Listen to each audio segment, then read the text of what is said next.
భారతీయులు అండి, మేము భారతీయులం. భారీ డైలాగులు కొట్టడానికని బార్ల షాపు కూర్చోడానికి బాగా అలవాటు పడ్డోళ్ళం. భారాలు ఎత్తుకోమంటే ఎలా ఎత్తుకుంటాం? వీలైతే దించేసుకుంటాం, లేదంటే వదిలించేసుకుంటాం. ఎవడో వస్తాడని ఏదో చేస్తాడని ఎదురు చూస్తాం.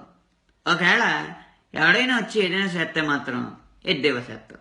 భారతీయులు అండి, మేము భారతీయులం. మకిలి పట్టిన దేశాన్ని కడిగేయాలంటాం. మా కడుపులో నీళ్లు మాత్రం కదలకూడదు. ఒక్కొక్క లంచపు కొడుకుని ఏరి పారేయాలంటాం. ఓట్లప్పుడు మేము అడిగే లంచాల జోలికి మాత్రం రాకూడదు. దోచుకుంటున్న దొరల పళ్ళు రాలగొట్టేయాలంటాం. మేము ఎగ్గొట్టిన పన్నుల గురించి మాత్రం అడగకూడదు. భారతీయులు అండి బాబు, మేము భారతీయులం. దేశం అంటే మట్టి కాదు రే, దేశం అంటే మనీ రోయ్ అనేది మా నినాదం. అందుకే మనీ మొత్తం అట్టుకెళ్ళి మట్టిలో దాచుకుంటాం. పయ్యోడు వచ్చి ఆ మట్టిని తవ్వితే తప్పించి మా ఇంటి ముందున్న మట్టి రోడ్డు మాకు గుర్తురాదు. నువ్వు పనులు చేస్తేనే కానీ పన్నులు కట్టమని జనం, నువ్వు పన్నులు కడితేనే కానీ పనులు చేయమని ప్రభుత్వం. ఇది మా కోడి గుడ్డు సూత్రం. అంతేగాని మేము కోడిగుడ్డు అట్టేసుకోవడం ఆపం. అరే బాబు దేశం రా అంటే గడిది గుడ్లే అనుకోవడం ఆపం. అడిగేదేదో ప్రభుత్వంలో పడుకున్నోడు ఉన్నంతకాలం అడుగుతామా? పరిగెత్తించేవాడు ఉన్నప్పుడే మాకు ఎక్కలేని ఆవేశమును ఆయాసమును. అండి ఎక్కువ మాట్లాడకండి. భారతీయులం అండి, మేము భారతీయులం. మా పెద్దలు మాకు ప్రతిదానికి కథలు ఇచ్చేసారు కదండి. ఏదో ఒక కథలకు మా దగ్గర లోటు లేదండి.